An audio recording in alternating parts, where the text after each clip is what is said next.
It's Tupac's birthday. Tupac, my G. Hey, Joey Badass. Hey. Let's go. Let's go. You know what it is. Back like we never left. Mason Jones, the Dragon. It's a Geeks chat. He's back, baby. Back in the UFC, back in the win column. Well, I guess he didn't really leave the win column for too long. Right. Let's go, baby. Mason Jones, how we doing? Boys, good to be back. And like I said, good debut. Not a great debut. Still unhappy to get a finish. And the third round was a bit pants, but I got to do what I got to do. And like I said earlier, he kicked me that many times in the leg. It was just like, oh, that's enough, Jeremy. To be fair, the hands, he does hit hard, but it was more the leg kicks that were annoying than anything else. Like, I had a whole game plan to deal with the leg kicks, and obviously just did none of it. Yeah, the first round was money. I literally boxed rings around him. Considering he said, which I didn't realise until I watched it back on the TV officially instead of just illegally streaming it. And they said in the interview, he said Mason Jones is a punching bag, a body bag, and he's going to make sure that I end up going in the ground. And I was like, oh, there we go. There we go. Which is impressive when he had a stint at BKFC, if people didn't know. Most people know, but he did a stint at BKFC, so it's very impressive you go out there and outstrike him on the feet, boxing. Yeah. Hey, bare knuckle is basically fighting in a phone. Do you know where a phone booth is in the US? Yeah. Phone booths? Yeah. Sorry, Yeah. I didn't know whether you have them in there or not. Like it's an old British thing. They have the little red phone booth. But Yeah, ours like, aren't red. They're just like glass little plexiglass shit box. Yours look better. They don't have many of them anymore. They started getting rid of them. But anyway, like you watch the BKFC stuff, and they literally just stand in the pocket, and they hardly move. They just exchange. Whereas like that cage, like people underestimate how much you can actually move in it. I mean, how much you can literally move your feet, move around, and throw some shots. But yeah, I was happy enough with it. My kicks looked crisp. It wasn't until the second round where the leg started to sort of be compromised that I started throwing my kicks a little bit weak. They lost a little bit of that pop. But yeah, I was happy enough with it. Teep could have gone in a little bit more. Like I said, the whole plan to use the oblique to shut it down was just went out the window. I didn't really settle in with that. So just to make it work on when I go back. And I was checking the kicks. I was checking them. I was mainly like loading the leg through them. I could have done a little bit of cross-checking, but I'm happy enough. Yeah. I was gonna say, how was game planning for Jeremy? And I know you said you were planning on checking the kicks, but according to plan, how do you think? I know you said that some of it went out the window, but do you think you stayed to the plan, or the plan went out the window for the most part, and you just got to scrapping? Round one was plan A, but obviously without the obliques, which sort of ruined that plan for me. Plan B, then I was like, fuck it, I'm just gonna put holes in his stomach, and then we'll just as soon as I start hurting him, I'll put him away. And then again, that went out the window when he just kept on that leg. And then plan C was I'm gonna take him down and I'm gonna sub him. I took him down. To be fair, he didn't have very good sub defense. He just was just really awkward to do anything with. Like I had Kimura locked up. I couldn't quite separate his hands, and then he managed to get that leg over the top, and then I was stuck in the cage, so I couldn't quite get the separation on that. Like looking back, like this was like, oh, I think he needs to go like release it, like hit him a few times, then go back to it. But I knew if I released that arm, he would have just literally used one arm and started to get up, so he would have had a bit of a scramble. So it's like what I should have done maybe is when we landed, I should have hit it the opposite way, taken it away from his body, and then gone up and out. But it's easy to say when you're in there. Like as soon as he landed in that position, I was like, I've got him 100%. I can finish this. 90% of the time. I'm going to finish it. And then I just couldn't quite rip his arm off. But Yeah, I was gonna say from the spectator side of things, when we were watching, or at least I'm not speaking for everybody, for myself, I'm sitting there and I'm saying, wow, he's striking with him right now and he's winning like almost every exchange. I'm like, this is incredible. And then I know you saying I don't know what your thoughts on it are, but the third round to me was almost, I was texting them, it was almost more impressive that you had the cardio enough to do that in the first and second, and then go right into grappling and take him down repetitively and just hold him there and, get it. It's hard to do. And yeah, I give you props for that, and other people may not, but I see the value in that. It shows your cardio. It shows that whole fight. You showed so many different aspects of martial arts. It wasn't just, stand and bang. You showed cardio, striking, movement, grappling, you know, you showed a lot of your skill set, and it was really cool to see. I appreciate that. I do. I think the only thing is I said all the way through it, I'm going to stand with him and I'm going to strike him for three. I did two, and then I did a minute and a third, and then I was like, right, he's just like, he's going to go. And people didn't like that. But the thing is, if I stayed on my feet, I think if he kept hacking at that leg, the legs would have started to give way. Like towards the end, he started to catch the nerve tendon in my legs. So my foot actually stopped flexing.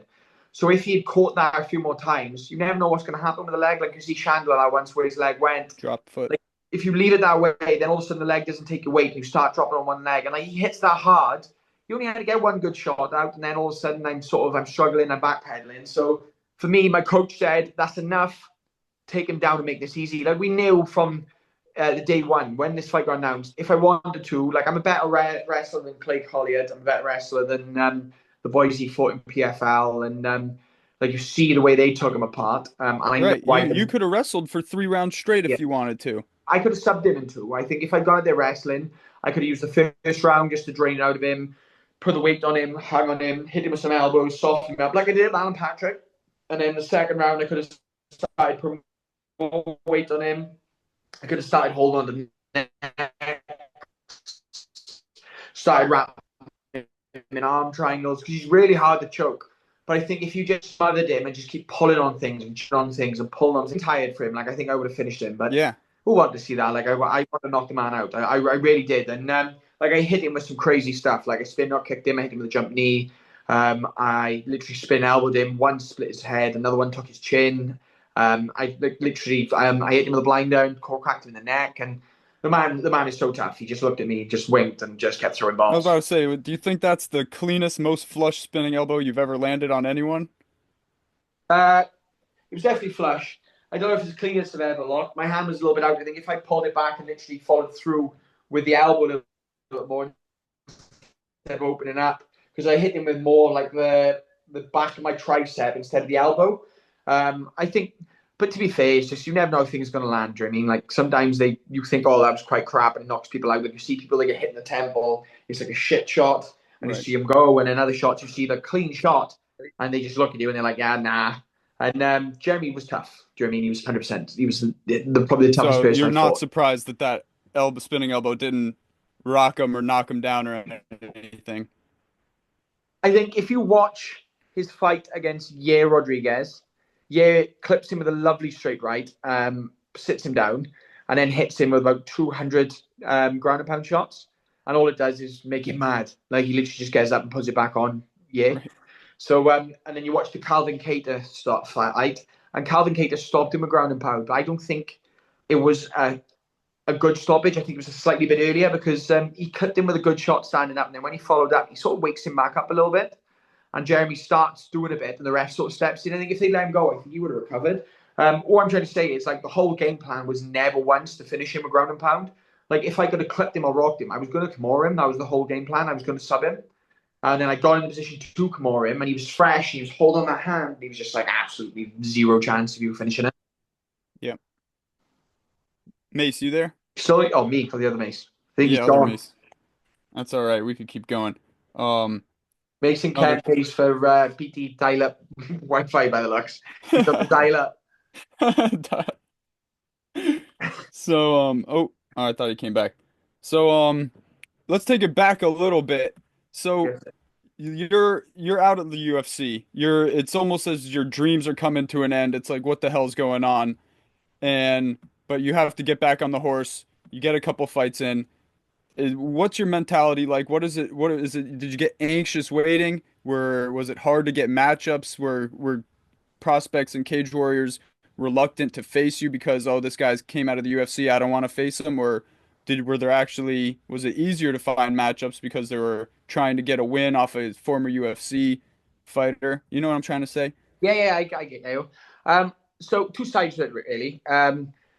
Like I had a fall off 100%. Like after London, as soon as the London fight was over, it was the last fight of my contract. So my contract was up.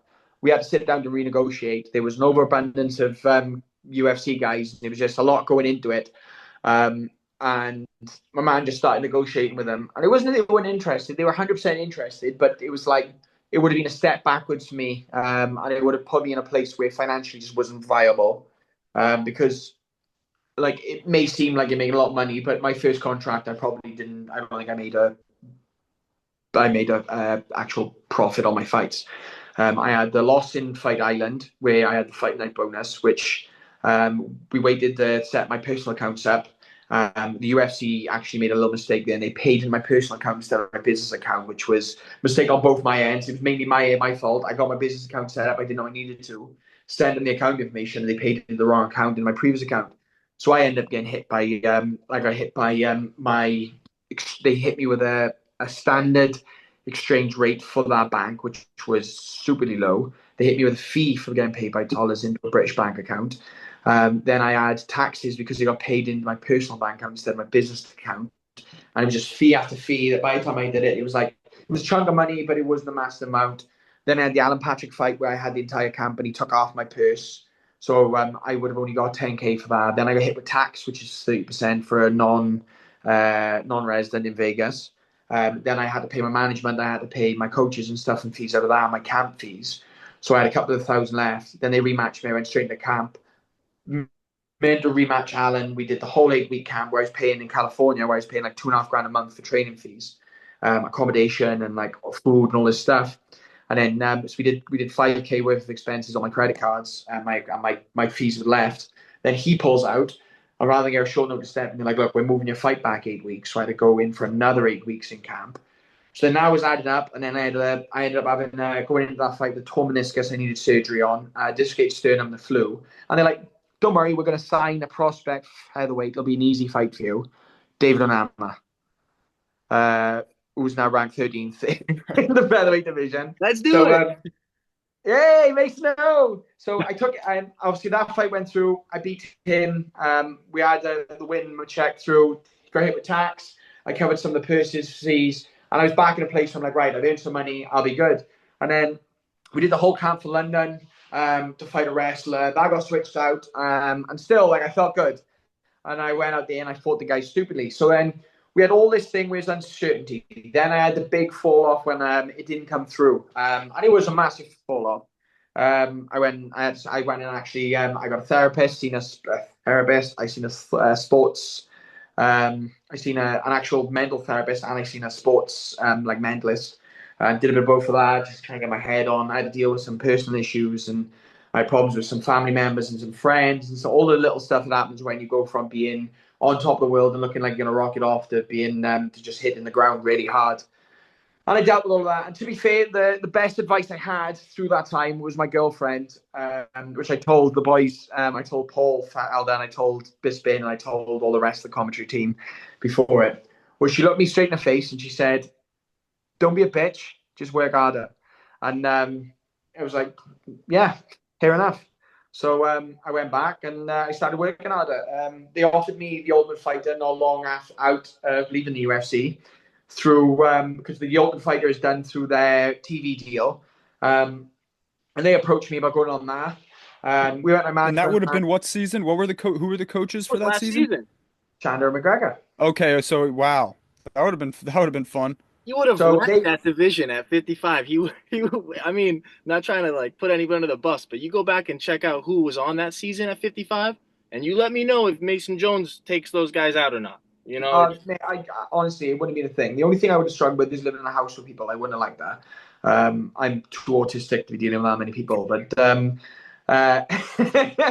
but I literally we got back to management. I said, look, let me put my management and get back to you. And management was like, look, they haven't even announced who the coaches are. I was like, just tell them that you'll get back to them. So I got back. I took Messon back and just said, look, I'll get back to you. We'll have a think. And then a week later, they announced it was Chandler McGregor. So my manager was like, look, you get on that. That's an easy win for you. Like, you can smash anyone in there. Say yes. So I got back to him. I was like, yeah, we'll take it.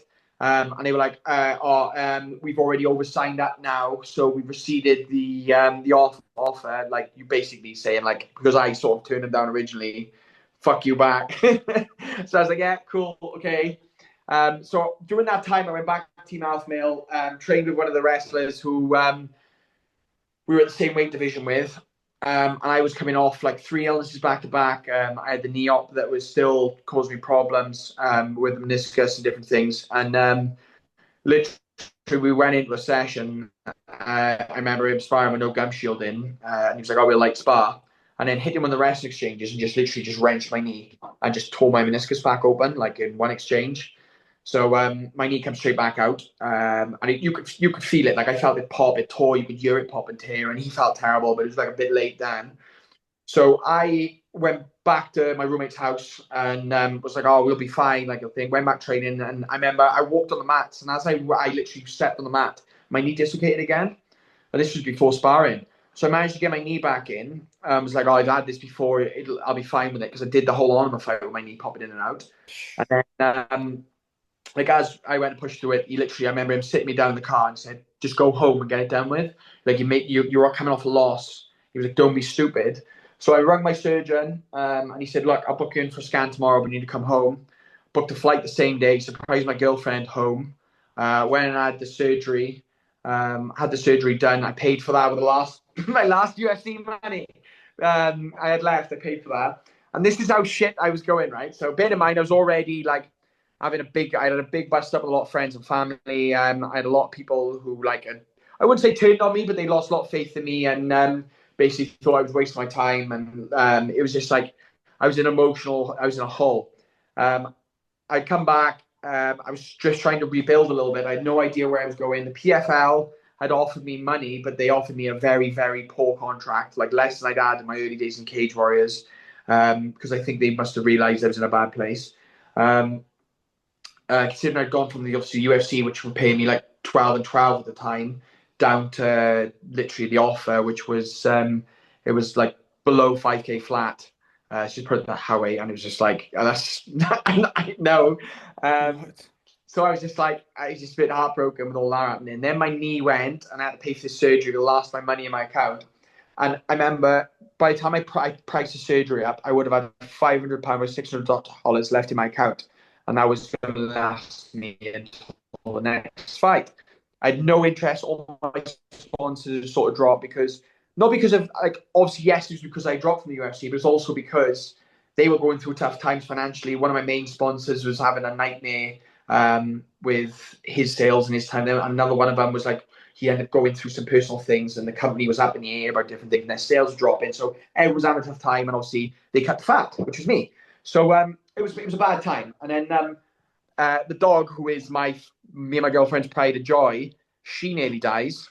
We had to literally took her to the vet, and they were like, we knew there was something wrong, so we was chasing the vet for 3 days in a row. And on the third day, they turned around and was like, "Oh no, she needs emergency surgery now.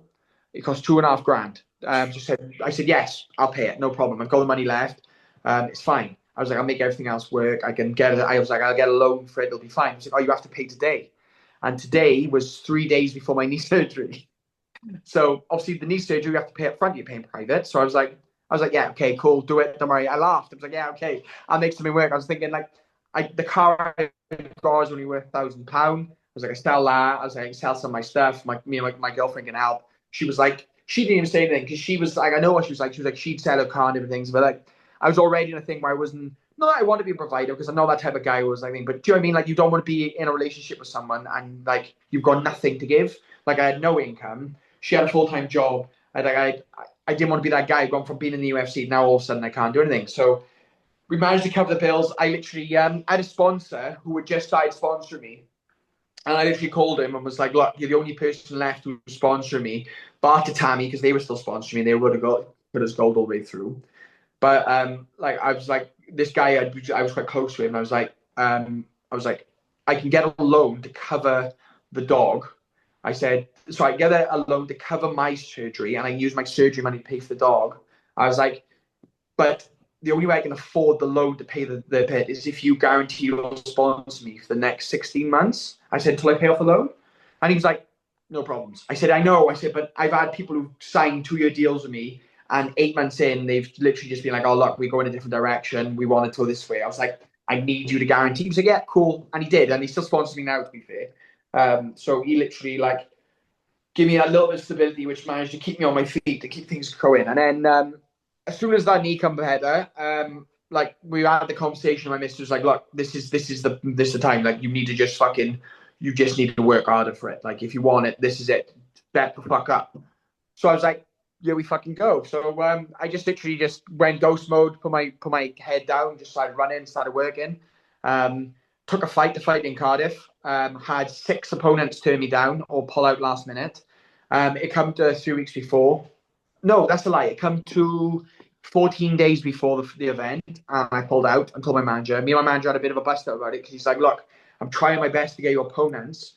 It's not easy to match you. Um, I've tried my best to match you to this event, and you're pulling out." I said, "Great." I said, "My last 3 fights, or my last 2 fights before this, 2 in the UFC, I had 7 days for David Onama." I said, and then I had 10 days for Ludwig Klein. I said, "I'm not doing it." I said, "I can't. This is I need this one to go well."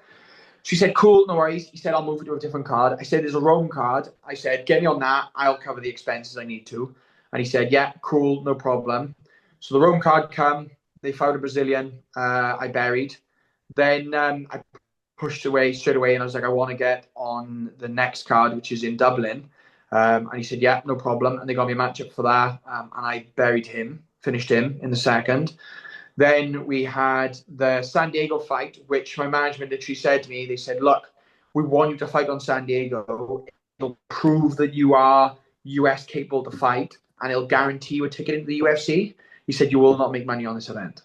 I said, "No problem." Wow. So I would have probably come up 50-50. As soon as I got paid, it would have covered the bills I had and the flight money and different things, because I paid for 2 of my coaches' flights and accommodation.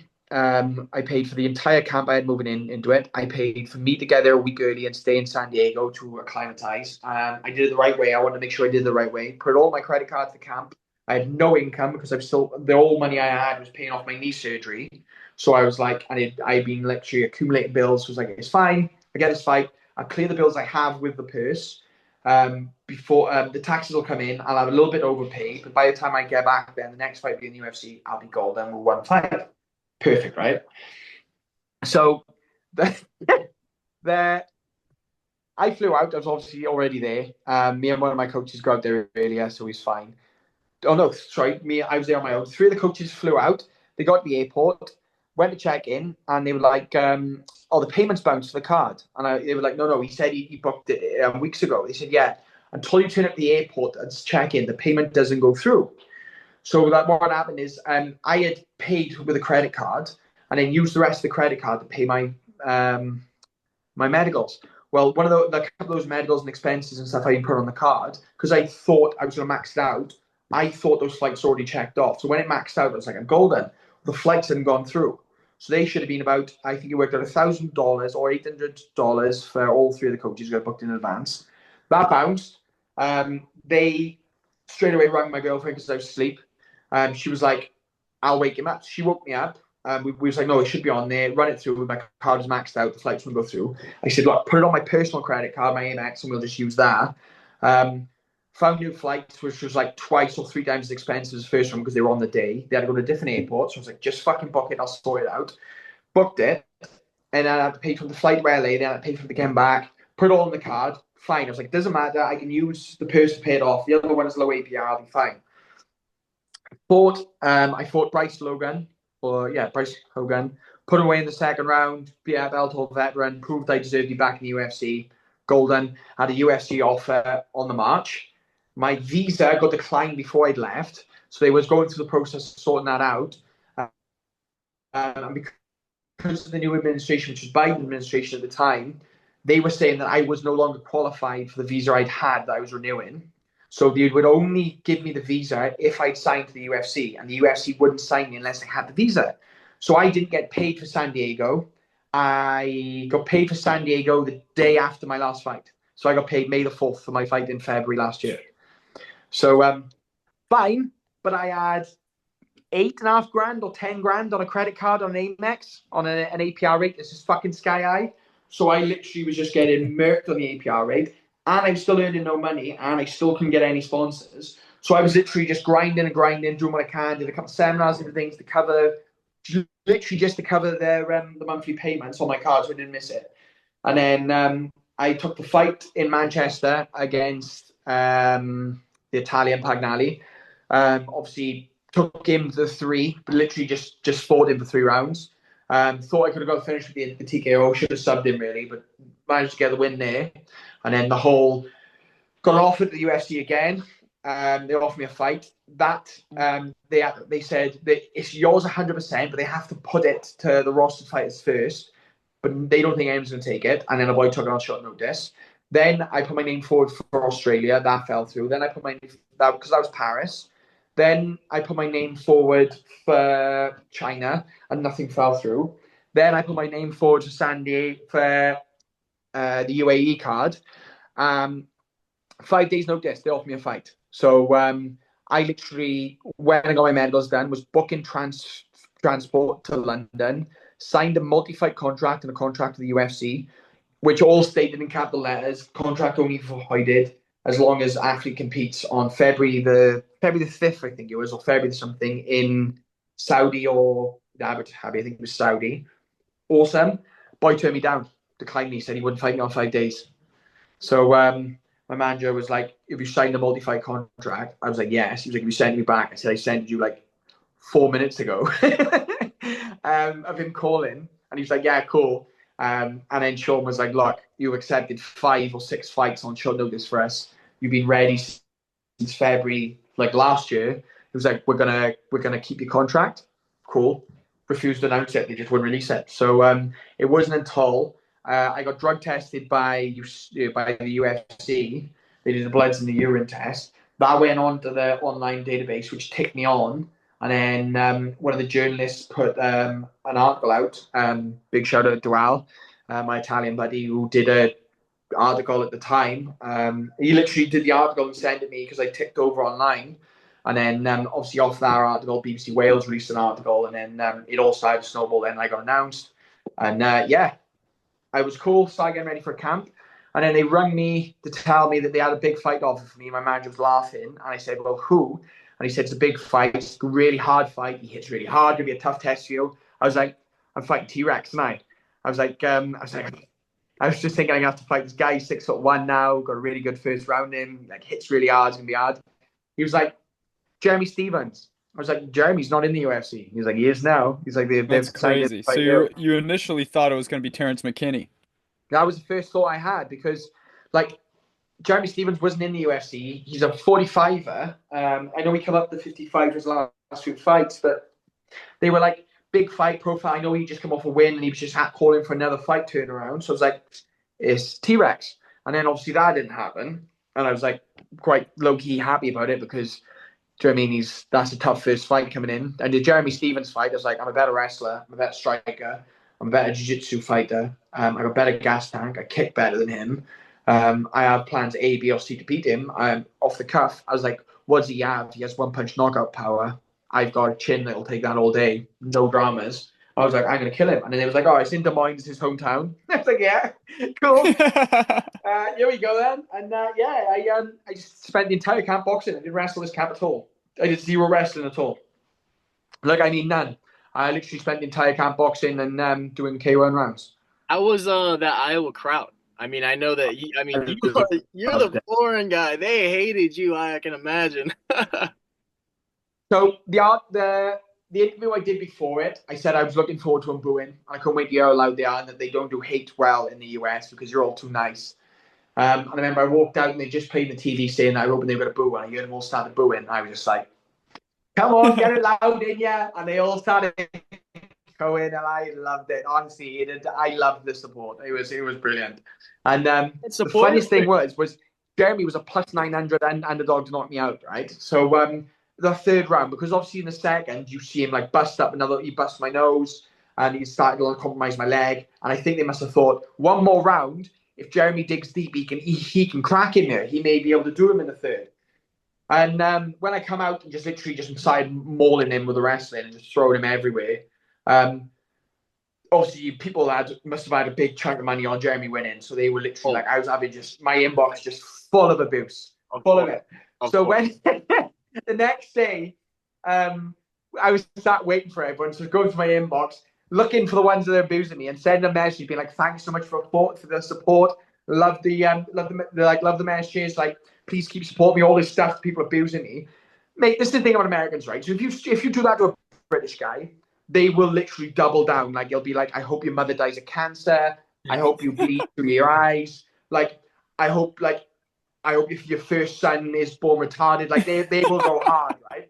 Americans were all like, oh, thank you. I'm sorry about that. I'm sorry for the message. I was just really spirited. Like, you did really well. Like, I understand it. Thank you so much. I was like, come on, let's have some consistency here. Like, at least tell me I'm gonna bleed. They hope I bleed to my arsehole or something. Do you know what I mean? At least, let's have a bit of fun there. Like, but to be fair, they were all super supportive. Then every single person I messaged would send me a boost saying like, thank you so much for the message. I really appreciate it. But like, oh no, like really cool. Thanks for getting back to me. Cool fight. I was like, That is phenomenal. That's crazy.